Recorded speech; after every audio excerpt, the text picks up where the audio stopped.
Welcome to Chapter 11, Religion and Reform. Let's get started. Individualism, the ethic of the middle class. Let's look at Ralph Waldo Emerson and transcendentalism. What was transcendentalism? This reform movement reflected the social conditions and intellectual currents of American life. Alexis de Tocqueville coined the word individualism to describe the condition and values of native-born white Americans. Ralph Waldo Emerson of New England was the leading spokesman for transcendentalism. Emerson's vision influenced thousands of Americans and a generation of important artists and sparked the American Renaissance, a movement characterized by an outpouring of first-class novels, poetry, and essays. English Romantics and Unitarian radicals believed in an ideal world. To reach this deeper reality, people had to transcend the rational ways in which they normally comprehended the world. Emerson thought people were trapped in unquestioned and unexamined customs, institutions, and ways of thinking, remaking themselves dependent on their discovery of their original relation with nature. Emerson believed that all nature was saturated with the presence of God, and he criticized the new industrial society, predicting that it would drain the nation's spiritual energy. Emerson's message reached hundreds of thousands of people through writings and lectures on the Lyceum circuit. Emerson celebrated the individual who was liberated from social controls, but remained a self-disciplined and responsible member of society. Transcendentalists created ideal communities called utopias. The most important was Brook Farm, founded in 1841, where members hoped to develop their minds and then uplift society. The experiment failed financially, and after the fire in 1846, the organizers disbanded and sold the farm. Yet their passion for individual freedom and social progress lived on in the reform and abolition movements. So Emerson's literary influence. First, Thoreau, Fuller, and Whitman. Emerson urged American writers to celebrate democracy and individual freedom and to find inspiration in the familiar. Henry David Thoreau heeded Emerson's call and turned to nature for inspiration. In 1854, he published Walden, or Life in the Woods. Thoreau became an advocate for social nonconformity and civil disobedience against unjust laws, both of which he practiced. Margaret Fuller, also a writer, began a transcendental discussion group for elite Boston women and published Women in the 19th Century, which proclaimed that a new era was coming in the relations between men and women. Fuller believed that women, like men, had a mystical relationship with God and that every woman deserved psychological and social independence. In 1855, Walt Whitman, a teacher, journalist, and publicist for the Democratic Party, published the first edition of Leaves of Grass, which recorded his attempts to pass a number of invisible boundaries. Whitman did not seek isolation, but rather perfect communion with others. He celebrated democracy as well as himself, arguing that a poet can claim a profoundly intimate mystical relationship with a mass audience.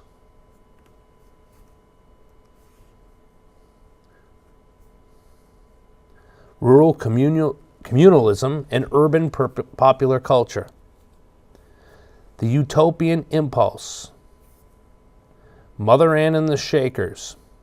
In rural northeastern and midwestern states, communalists established utopias as protests to social conformity and economic change. Led by Mother Ann Stanley, the Shakers were the first successful American communal movement. The Shakers accepted the common ownership of property and a strict government by the church and pledged to abstain from alcohol, tobacco, politics, and war. Shakers believed that God was both male and female, but they eliminated marriage and were committed to a life of celibacy. Beginning in 1787, the Shakers founded 20 communities, mostly in New England, New York, and Ohio. Their agriculture and crafts, particularly furniture making, enabled most of the communities to become self-sustaining and even comfortable. Shaker communities attracted more than 3,000 converts during the 1830s, and they welcomed blacks as well as whites. Because Shakers had no children of their own, they relied on conversion and adoption of orphans to replenish their numbers. The Shakers had virtually disappeared by the end of the 19th century. John Humphrey Noyes and the Oneida. The minister John Humphrey Noyes set about creating a community that defined sexuality and gender roles in radically new ways. Noyes, who was inspired by preaching of Charles Finney, was expelled from his congregational church and became a leader of perfectionism. Perfectionists believed that the second coming of Christ had already occurred and that people could therefore aspire to perfection in their earthly lives. Noyes and his followers embraced complex marriage, all the members of the community being married to one another. Noyes sought to free women from being regarded as their husband's property and to free them from endless childbearing and child-rearing. Opposition to complex marriage in Noyes' hometown of Putney, Vermont, prompted him to move to Oneida, New York in the mid-1840s. The Oneida community became financially self-sufficient when one of its members invented a steel animal trap and others turned to silver manufacturing. The silver-making business survived into the 20th century. The historical significance of the Shakers, the Fourierists, and Noyes and his followers is that they attempted to live their lives in what they conceived as a more egalitarian social order and left their countercultural blueprints to posterity. Joseph Smith and the Mormon experience. In contrast to the Shakers and the Oneidans, the Mormons aroused more hostility because they were more cohesive and successfully attracted thousands of members. Mormonism emerged from the religious fervor in New England during the Second Great Awakening. Founder Joseph Smith believed God had singled him out to receive a special revelation of divine truth, the Book of Mormon. Smith organized the Church of Jesus Christ and Latter-day Saints, affirmed traditional patriarchal authority, encouraged hard work, saving of earnings, and entrepreneurship, and started a church-directed community intended to inspire moral perfection. Mormons eventually settled in Nauvoo, Illinois, and became the largest Utopian community in America. Resentment towards the Mormons turned into overt hostility when Smith refused to abide by some Illinois laws, asked that Nauvoo be turned into a separate federal territory, and then declared himself a candidate for president. Smith also believed in polygamy, having more than one wife at a time. In 1844, Smith was murdered in jail after being arrested for trying to create a Mormon colony in Mexico. Brigham Young led the Mormons and settled in the Great Salt Lake Valley and spread planned agricultural communities across present-day Utah. Then it was part of Mexico. Mormons who did not support polygamy remained in the United States, led by Smith's son. They formed the reorganized Church of Jesus Christ and Latter-day Saints.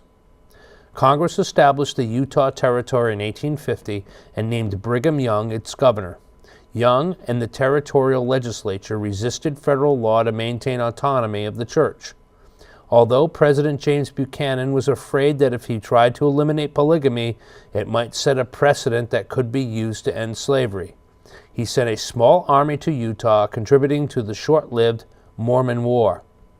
Mormons in Utah and the Midwest succeeded because they reinvigorated the patriarchal family, endorsed private ownership of property, and accepted the entrepreneurial spirit of a market economy. Urban popular culture. Let's look at minstrel shows. Before we do that, I just want to talk a little bit about the evolution of sex in the city in the first half of the 19th century. As Utopian reformers organized new communities on the land, rural migrants and foreign immigrants created a new culture in the cities. Between 1800 and 1840, America experienced a high rate of urban growth. By 1860, New York numbered over 1 million residents. Urban growth generated a new urban culture as young men and women adjusted to life of hard work. Young working-class laborers, domestic servants, and factory operatives engaged in commercialized sex and serial monogamy while dressing in the latest fashion styles such as the Behoy and the Bowery Gal. Minstrels. Popular entertainment was another facet of the new urban culture, particularly in New York. Blood sports, performances of Shakespeare, and museums run by P.T. Barnum were popular attractions. The most important form of entertainment was blackface minstrelsy, a complex blend of racist caricature and social criticism in which white men masqueraded as African Americans.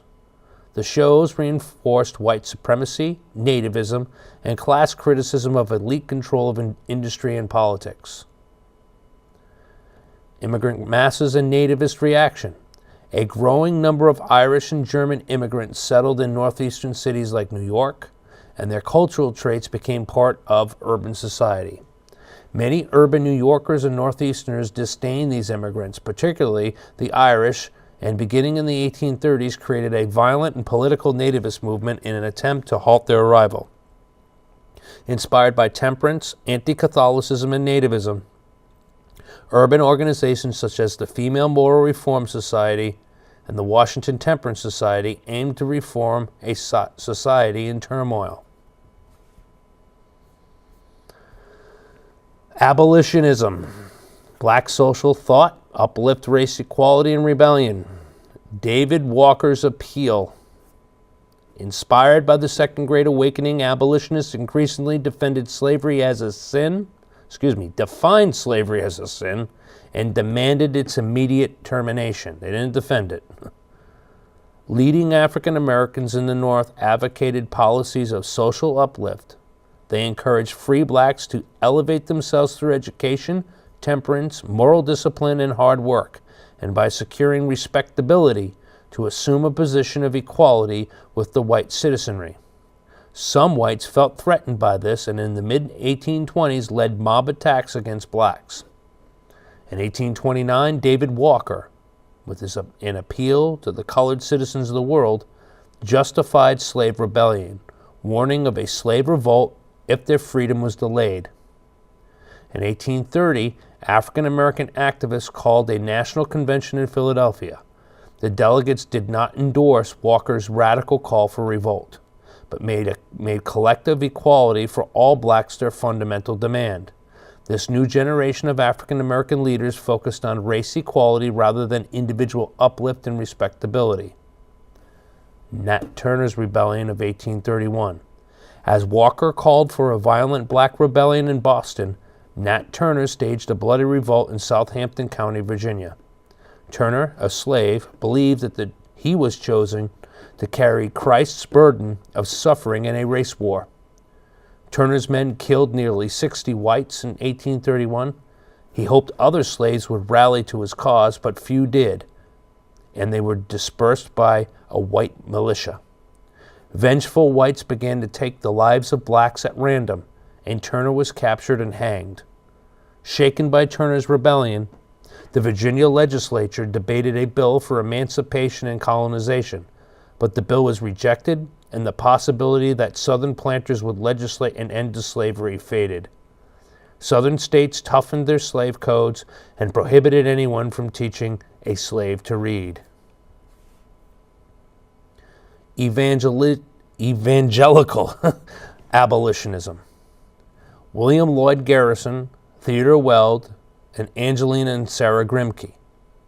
A dedicated cadre of Northern and Midwestern evangelical whites launched a moral crusade to abolish slavery.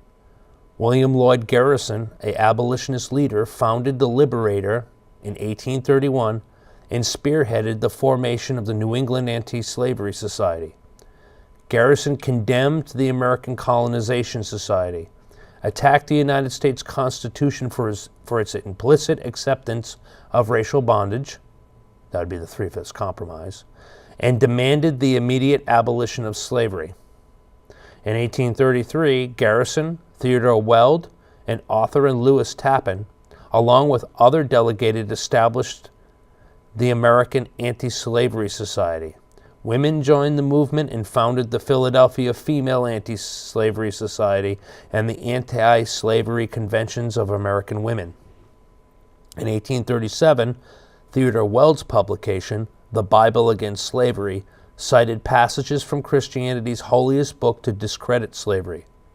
Weld and Angelina and Sarah Grimke provided the abolitionist movement with a mass of evidence in America, Slavery as It Is, Testimony of 1,000 Witnesses, which depicted the actual condition of slavery in the United States. The American Anti-Slavery Society. The development of steam-powered press allowed the Anti-Slavery Society to use mass communication to sway public opinion. The abolitionist leaders also assisted blacks who fled from slavery via the Underground Railroad. Abolitionists limited the effectiveness of the fugitive slave law by attacking slave catchers, setting captives free, and taking runaway slaves to Canada. Members of the Anti-Slavery Society flooded Congress with petitions demanding abolition of slavery in the District of Columbia, an end to the interstate slave trade, and a ban on admitting any new slave states. Thousands of men and women were drawn to the abolitionist movement, including Ralph Waldo Emerson and Henry David Thoreau. Opposition and internal conflict in the abolitionist movement. The abolitionist crusade won the wholehearted allegiance of only a small minority of Americans. Americans feared that abolitionist agitation would contribute to sectional rift, destruction of property rights, empowerment of women, declining wages, increased competition for jobs, loss of profits, and most importantly, racial mixing. Northern opponents of abolitionism often turned to violence and thus demonstrated the extent of racial prejudice and heightened race consciousness in that region. Southern whites reacted to abolitionists with fury, offering a reward for Garrison's kidnapping and destroying abolitionist literature. In 1835, Andrew Jackson asked Congress to restrict the use of the males by abolitionist groups. Congress did not comply, but the House adopted the notorious gag rule that automatically tabled any legislation about slavery. Some internal divisions. Abolitionists were divided among themselves over issues of gender.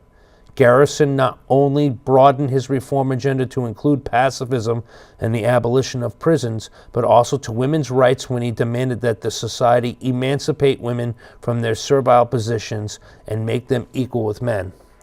Garrison's opponents founded the American and Foreign Anti-Slavery Society. Some abolitionists turned to politics, establishing the Liberty Party and nominating James G. Birney for president in 1840. He won a few votes. The very strength of abolitionism proved to be its undoing because its radical program aroused the hostility of a substantial majority of the white population. The women's rights movement. The origins.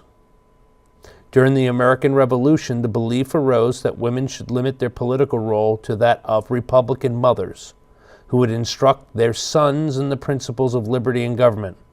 A woman should inhabit a separate sphere made up of her home and members of her family. Many middle-class women transcended these rigid boundaries by joining in the Second Great Awakening, through which they gained authority and influence over many areas of family life, including the timing of pregnancies. Some women used their newfound religious authority to increase their involvement outside the home, beginning with moral reform. The Female Moral Reform Society, founded in 1834 and led by Lydia Finney, had as its goals ending prostitution, redeeming fallen women, and protecting single women from moral corruption, improving prisons, creating asylums, and expanding education. Dorothea Dix served as a vanguard in women's efforts to reform social institutions by setting up schools for disadvantaged children. Dix's discovery that insane women lingered in prisons along male criminals inspired her to campaign for the establishment of state asylums and public hospitals.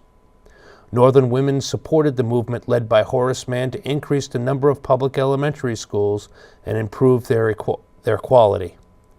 Catherine Beecher, the intellectual leader of the new corps of women teachers, argued that women were the best qualified to instruct the young. By the 1850s, most teachers were women, in part because Beecher's arguments, but also because women could be paid less than men. From black rights to women's rights. Women were crucial participants in the anti-slavery movement because they understood the sexual abuse female slaves experienced during their lifetime.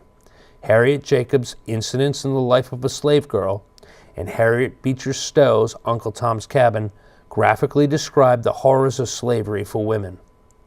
Martha W. Stewart, a Garrisonian abolitionist and an African American, lectured to mixed audiences in the early 1830s.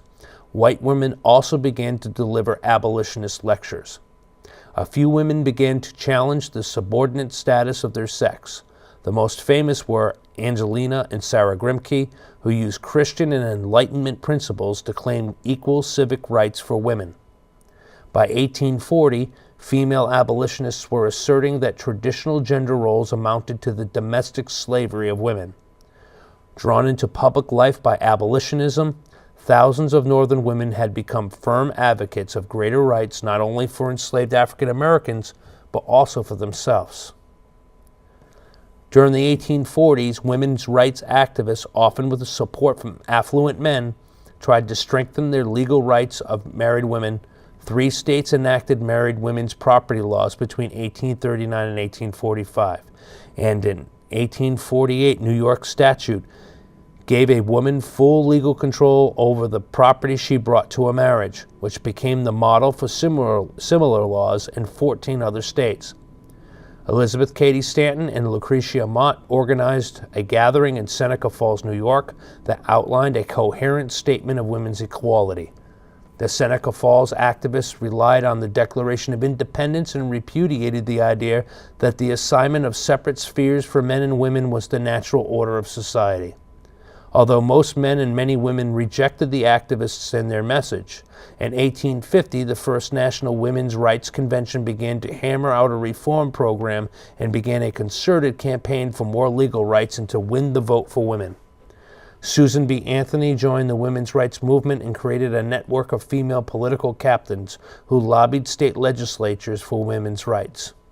In 1860, New York granted women the right to collect and spend their own wages, to bring suit in court, to control property, and to serve as guardians of their children in the event they became widows. Quick review.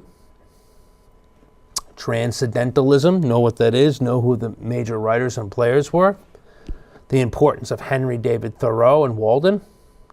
Minstrel shows, an urban as an example of urban entertainment and what was going on in cities.